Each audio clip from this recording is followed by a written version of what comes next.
Hey trainers, if you already put some hours into Cobblemon, you've probably realized that this mod explains very little beyond the basics. A lot of important mechanics are either sublittle, undocumented, or easily misunderstood. This video is focused on the things Cobblemon doesn't tell you, but what matters a lot once you're past the beginner stage.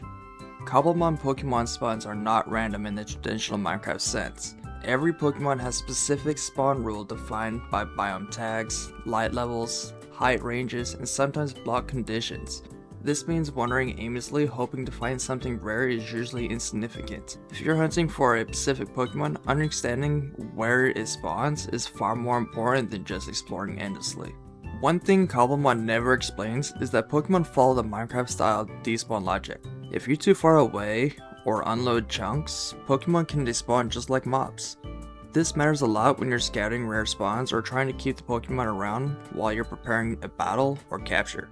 Staying within range and managing chunk loading can be a big difference.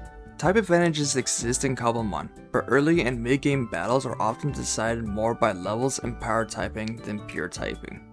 The higher the Pokemon level with stronger neutral moves usually outperform a lower level Pokemon with type advantage, especially before full coverage moves become available. Cobblemon doesn't optimize movesets for you. When Pokemon learn a new move, it isn't always better than what it already has. Some Pokemon easily end up with redundant moves, weak coverage, or even poor synergy if you accept every new move without checking. Actively managing movesets is one of the biggest differences between casual and advanced play. Cobblemon doesn't always clearly communicate the impact of evolving early. Some Pokemon learn important moves at specific levels.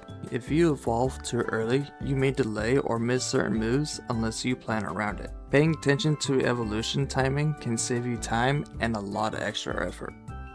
The Pokemon in your first party slot plays a bigger role than it seems. It's usually the first one sent into the battle and sets the tone for encounters. Advanced players rotate their lead Pokemon intentionally, based on the biome they're exploring or the Pokemon they're expecting to encounter. Cobblemon progression favors exploration over stationary grinding. Finding new biomes lead to stronger Pokemon, better experience opportunities, and more variety. If leveling feels slow, move to a new area. This is often more effective than repeating the same battles. Apricorns are easy to overlook, but they function as a long-term resource system. Cobblemon doesn't push you to scale production, but consistent Pokeball access depending on planting, harvesting, and planning ahead. Ignoring apricorns farming early almost always causes problems later. Cobblemon behaves consistently at its core, but servers can change how the game feels. Spawn rates, leveling speed, progression pacing, and available features may differ based on the server configuration. If something feels different from single player, it's usually due to the server settings.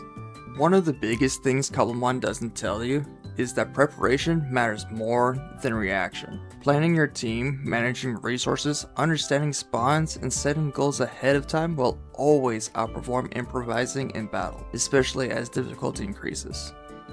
These are the kind of things Cobblemon doesn't explain, but they make a huge difference once you understand them. When you play with intention and knowledge, Cobblemon becomes deeper, smoother, and way more rewarding.